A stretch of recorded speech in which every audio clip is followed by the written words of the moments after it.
Okay, welcome back, everybody. I will press on because I think the next item is really important. I'm just going to make a kind of like a link to it as well.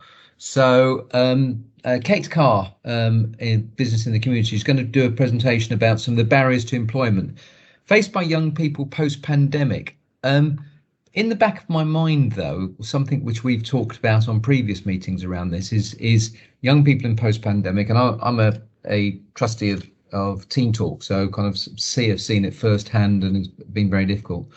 But it's also about sometimes our pit for people with disabilities, and it's actually highlighting with employers the value which people bring, which is not always appreciated. Sometimes employers can sometimes think they're doing something very philanthropic, and actually, people with autism, people with different disabilities, offer a huge amount to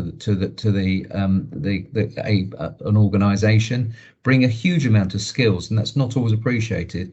So I think that whether it be the post-pandemic, whether it be some of our other residents with challenges, or particularly our young people with challenges, it's about actually employers understanding and our respective organisations too. And we've been working on that. And I know Anastasia's on the call, who was our assistant director, who's responsible for HR, about understanding, giving people the opportunity who are great, brilliant employees.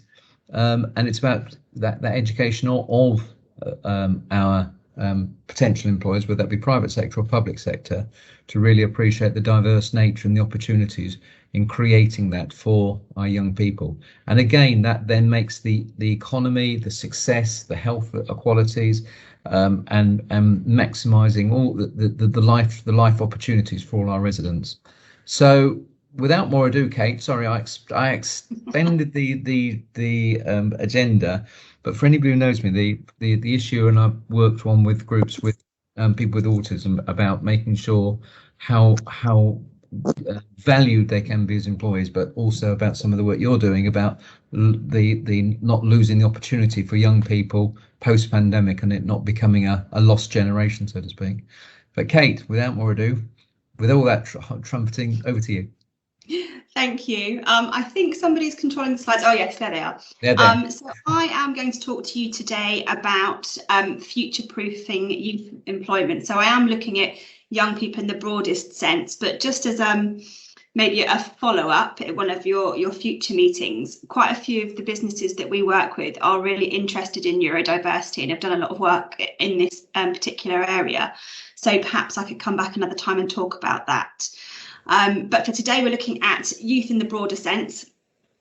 Before I get into the presentation properly, if I could just spend a minute just letting you know who Business in the Community are for those people on this call who might not already know. So we're the largest and longest established business-led organisation dedicated to responsible business.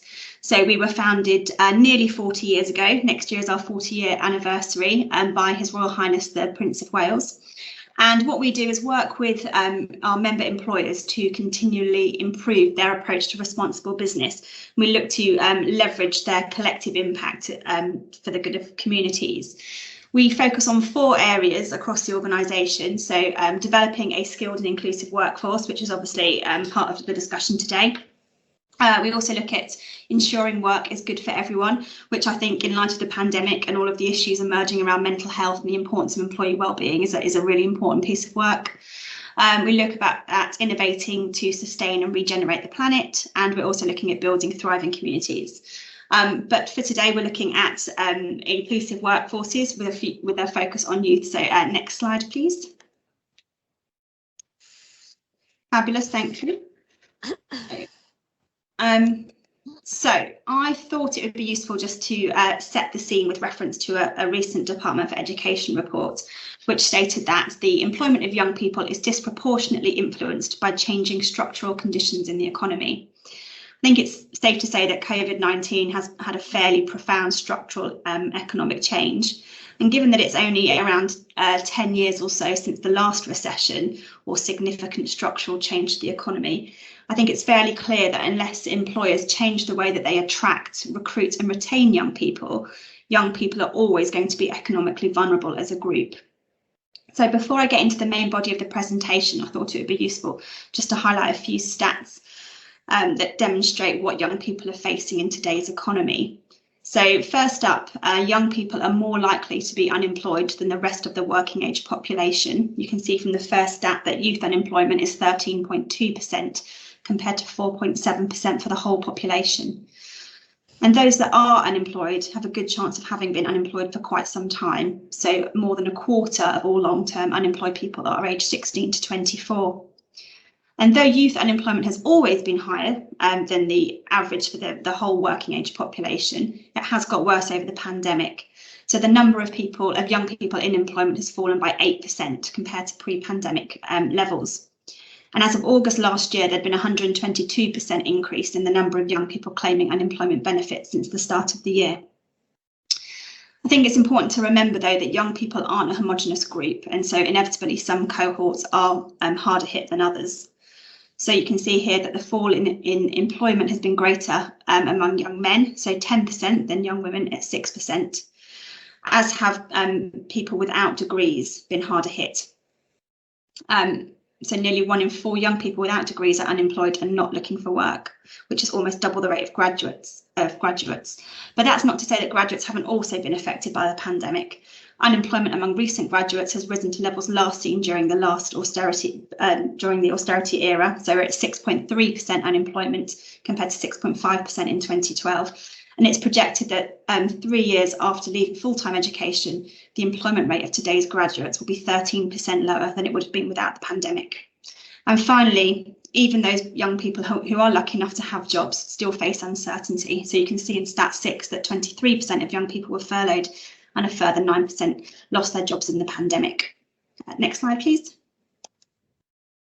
So those statistics do make for pretty depressing reading. The economic realities of COVID-19 are only just beginning to be seen, and it's really hitting home hardest for young people. But it isn't too late to make a difference, and there is a recognition among many business leaders that when we do build back responsibly, we must not forget about our future workforces. You can see the quote here from Jonathan Lewis, who's Chief Executive of Capita and Chair of the BITC Education Leadership Team. He said recently that if we are to build back responsibly, now is the time when we need to turn up the volume on inclusion and social mobility. So in the context of young people, this means starting while young people are in education, providing access to develop the skills and behaviours that they will need to be successful when they seek employment. Building that bridge between education and employment is more important than ever if we're to ensure that we have access to a more diverse, productive and successful workforce. So how do we set about doing that? Next slide, please. So we've identified 4 overarching ways that businesses can target youth unemployment, and I'll look at each one in detail over the next few slides. But in summary, it's around protecting jobs for young people within your organisation. It's about inspiring the next generation of talent. It's about removing barriers and actively hiring young people. And also it's about ensuring that young people have development and progression opportunities. Next slide, please. So to look first around the protection of jobs for young people. So businesses need to recognise the contribution that the people who joined your organisation as young people in entry-level roles have made, and ensure that restructures don't remove too many of those roles that provide a talent pipeline into your organisation. You also need to monitor for age in any furlough and redundancy plans to ensure that young people in your existing workforce aren't disproportionately affected. We recommend that you use equality impact assessments across all demographic groups, recognising that Black, Asian and minority ethnic groups, women, older workers and younger workers are currently being hardest hit with furlough and redundancies. Next slide, please. Secondly, businesses need to look to see how they can inspire the workforce of the future. So this is around supporting young people's employability through working with schools and employability partners. You need to be flexible about how that support is delivered so that you can respond to emerging crises like the pandemic. So in this situation, we would ask businesses to look to explore with their partners whether there are ways that they can continue to provide the support to young people that they were providing pre-pandemic through things like online programmes, virtual work experience, and helping your partners to deliver their capacity to provide the support remotely. We also recommend using the Skills Builder universal framework to help to develop young people's essential skills through outreach programmes in schools and through their employability partners. If you haven't come across the framework before, it shows how to build essential skills at every stage of life, and it concentrates on the 8 essential skills of listening, speaking, problem solving, creativity, staying positive, aiming high, leadership and teamwork. And it breaks each of those skills down into 16 different targets, which are teachable and measurable, and help you to clarify what success looks like and to map out the trajectory for proficiency. I thought it might be useful just to briefly set out a case study that we're aware of. Jacobs, during the pandemic, recognised that it wouldn't be able to deliver its traditional work experience programme, encouraging young people to pursue a career in the STEM subjects during the pandemic. So it developed a virtual work experience programme for years 10, 11 and 12, which centred on the designing of a coronavirus vaccine research facility. So students learned about the wide range of people within the STEM fields that would come together to make the project a reality, from architects and engineers through to project managers, safety specialists, marketing, etc. And in addition to focusing on the technical skills, Jacobs are also introducing some students to some of the essential skills they would need in the workplace more generally, such as the ones I outlined before. The programme has been rated to a silver level by the industrial cadets, meaning that students will have about 30 hours of structured work experience that they can use on their CVs when they apply for jobs or universities or apprenticeships. Next slide, please. The third step is around ensuring that you take an inclusive approach to recruitment. So if your business is hiring, you should look to see if you can actively recruit young people to address the disproportionate effect that COVID-19 has had on them, and ensure that newly unemployed young people aren't out of work for too long. As mentioned earlier, young people aren't homogenous, so consider whether there are any other barriers that might be impacting a young person's access to the job market and seek to remove those wherever possible. So, for example, looking to remove barriers for young people with criminal convictions, looking to see whether your virtual recruitment practices that you might have been using more during the pandemic are actually making it harder for young people to apply, etc. A really big thing that emerges time and time again from research that the ITC does is that you need to make sure you remove jargon from your job adverts and your job specifications so that young people can really understand what the roles that you have on offer are about. You need to remove unnecessary qualifications and encourage applicants to describe how they've gained equivalent experience to any desired qualification level, and recruit for attitudes and skills rather than experience as far as possible. And finally, you need to embed essential skills into your application and interview processes. Next slide, please. And fourthly, you need to look at how you're going to progress your young talent. So this means providing good work and healthy workplaces with fair pay, benefits, job security and flexibility, as well as learning and development. You need to continue to offer apprenticeships that will enable young people to learn on the job, and you need to develop young people's essential skills at work through personal development. A really good example of this is something that Accenture has been doing around supporting young people into apprenticeships.